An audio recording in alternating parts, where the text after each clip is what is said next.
The second enrollment period for the Affordable Care Act is winding down to a close. The window shuts down in 1 month, and despite massive amounts of money and hundreds of national and local TV ads, the enrollment numbers are still missing the mark by a great deal. Obamacare was passed into law over 4 years ago, and still it remains a very hot topic of debate.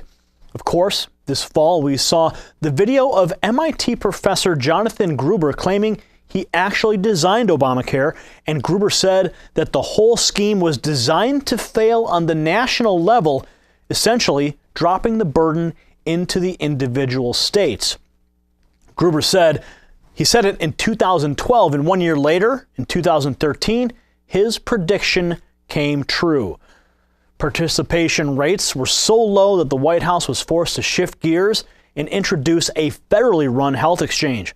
Still to this day, 37 out of 50 states don't want to fully participate in the program. And yet, while Obamacare enrollment numbers are lower than projected, there are still millions of people now on board with the federal plan. Now, they're hoping it doesn't sink right before their eyes. Starting in March this year, the Supreme Court will start to hear opening debate in the case King versus Burwell. Now, you may have heard of it.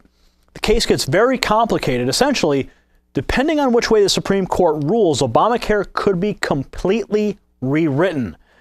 And now, with Republicans in control of the House and Senate for the first time since Obama took office, there's actually an existing protocol in place for them to repeal large parts of the bill.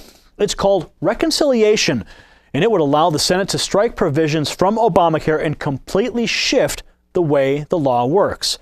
All they need is 51 votes to get it done. They have 54 party members.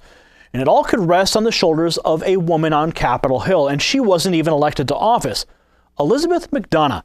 She started out as a library clerk in the Senate and moved her way up the ladder. 3 years ago, McDonough was appointed to the position, and now she's about to face the biggest test of her career. But McDonough only got her job because senators fired the last one before her. And if this new Congress doesn't like the way that she does business, they could fire her just the same.